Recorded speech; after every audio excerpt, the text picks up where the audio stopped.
નમસ્કાર દર્શક મિત્રો, આપ નિહાળી રહ્યા છો સાઈ ગ્રુપ મીડિયા હાઉસ દ્વારા સંચાલિત નવસારી લાઈવ અને ઝટપટ ન્યૂઝ। જલાલપુર વિસ્તાર અને જલાલપુર વિસ્તારનો એક જાણીતો ચહેરો કે જે પૂર્વ નગરસેવક રહી ચૂક્યા છે, એ આજે પોતે પોતાની માંગણી માટે આવ્યા છે મહાનગરપાલિકાની કચેરી ખાતે। કઈ કઈ બાબતોનું આવેદનપત્ર લઈને તમે આજે આવ્યા અને શું રજૂઆતો કરી તમે આજે?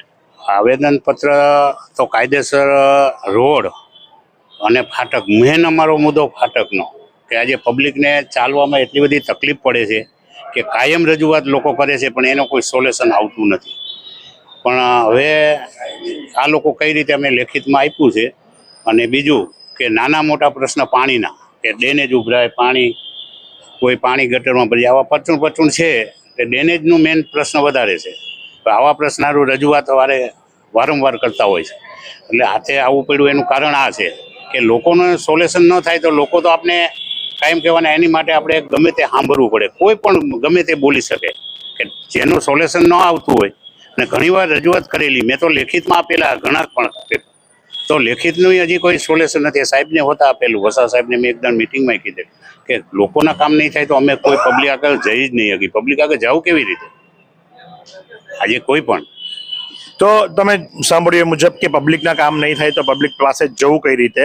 કારણ કે હવે સ્થાનિક સ્વરાજ્યની ચૂંટણી આવી રહી છે અને ઘણા બધા કામો એવા છે કે જે પડતર છે।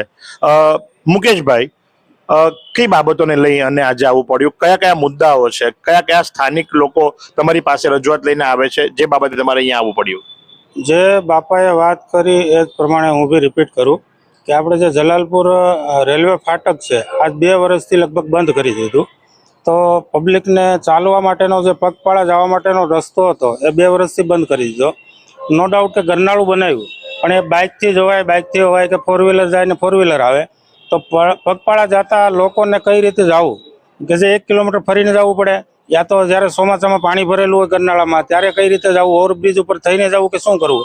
તો એના માટે નગરપાલિકામાં અત્યારે નવો પ્લાન પાસ થયો છે, જે ચાલતી સીડી જે બનાવવાની છે, તો એ ગમે ત્યારે બંધ થઈ શકે અને એમાં બુઢા લોકો કોઈ ઊભા નથી રહી શકવાના। તો અમારી રજૂઆત એવી હતી કે આ સીડીની જગ્યાએ તમે યા તો નીચેથી ગરનાળું બનાવો કે જે નીચેથી આ બાજુથી પગથિયા, પેલી બાજુથી પગથિયા, જે ચાલતા જવાય લોકોને નીચેથી, યા તો ઓપ્શનમાં પછી ઉપરથી રસ્તો બનાવી અને 2 બાજુ સાદી લીપ મૂકો 2, તો એમાં આસાનીથી લોકો જઈ શકે। એક તો પ્રશ્ન આ છે। પછી ઓવરબ્રિજના 2 મૂકે, જે એક સર્કલ બને, તો આ ટ્રાફિકની સમસ્યા છે, લોકો ગમે તેમ આડેધડ જાય છે અને એક્સિડન્ટ થવાનો ભય રહે છે। તો આ 2 સર્કલ બને 2 સાઈડ એક, આ એક રજૂઆત છે। અને બીજી એ કે જે રસ્તો પહોળો કરવા માટેની રજૂઆત આજ વર્ષોથી પડી છે, તો આ કેમ નથી થતું એ અમને સમજાતું નથી, એના માટે બી રજૂઆત હતી। ચોથો પ્રશ્ન છે આપણે ગટર માટેનો, કે ગટરો નાની છે, આજ ઘણા વર્ષો પહેલાની બનેલી, ત્યાર પછી કેટલો વિસ્તાર વધ્યો છે, માણસો વધ્યા છે, તો હવે ગટરમાં પાણી સમાતું નથી। આ તો ગટરનું પાણી પેલા વરસાદી પાણી આમાં ભેળવેલું, આવું બધું કરેલું છે, એની કોઈ નિવારણ કરે સમસ્યાનું। ત્યાર પછી જે બાળકોને રમવા માટેનું કોઈ મેદાન નથી, રમતગમત માટેનું કોઈ બાગ બગીચા નથી। તો મને એવું લાગે છે કે જલાલપુરની સાથે સોતેલો વ્યવહાર થતો હોય, આ જે સિટી છે એમાં એક વખત આપણે નીકળીએ અને ત્યાર પછી જલાલપુરનો પ્રવેશ કરી તો આપણને ખબર જ પડે કે હવે જલાલપુર આવ્યું, તો કોઈ બાબતનો વિકાસ થતો નથી। આનું કારણ શું છે એ બાબતે મળવા માટે અને આવેદન દેવા માટે આવેલા। તમે જુઓ છો એ મુજબ કે આ છે બધા જલાલપુરના સ્થાનિકો કે જે પોતાની વાતને લઈને આજે આવ્યા છે અને એમણે એમની રજૂઆતો કરી। એમની મુદ્દા પણ એકદમ સાચા અને વ્યવસ્થિત છે, કારણ કે જલાલપુર તમે જો જુઓ તો ચોક્કસ વિકાસથી વંચિત હોય એવો વિસ્તાર લાગી રહ્યો છે, જ્યાં કહી શકાય કે ખોટું ન બોલીએ તો જ્યારે ઇલેક્શન આવે ત્યારે બધાને લીડ મેળવવા માટે જલાલપુર દેખાય છે, પણ ઇલેક્શન પતી ગયા બાદ જેમણે જણાવ્યું, સ્થાનિકોએ જે રજૂઆત કરી, એમણે જે આવેદનપત્ર આવ્યું, આવેદનપત્રની અંદર જીવ વસાવાને એમણે જણાવ્યું કે ભાઈ ગટરો એવી છે કે જે આજે વર્ષોથી ઉભરાઈ રહી છે, જેનું કોઈ નિરાકરણ કરવામાં નથી આવ્યું। બાગ બગીચાઓ જલાલપુરમાં એકેય નથી, અને સૌથી મહત્વનો મુદ્દો કે ઘણી વખત કેટલ ડેથ થાય છે।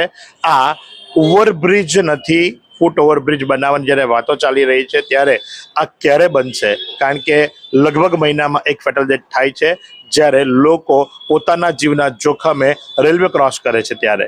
તો આજે પ્રમાણે આવા અવનવા સમાચારો માટે આપ નિહાળતા રહો નવસારી લાઈવ અને ઝટપટ ન્યૂઝ। કેમેરા પર્સન યશ સાવંતની સાથે હું મહેશ ભટ્ટ। આ સુંદર સૃષ્ટિને નિહાળવા માટે હજારો લોકો પાસે દ્રષ્ટિ નથી અને એ ત્યારે જ શક્ય બને જ્યારે કોઈ ચક્ષુદાન કરે. તો તમારા સ્વજનો સાથે મળી એક સુનિશ્ચય લઈએ. ચક્ષુદાનને પરિવારની પરંપરા બનાવીએ. Visit Sant Punit Chakshu Bank, Rotary Eye Institute Navsari. Call 7069006329.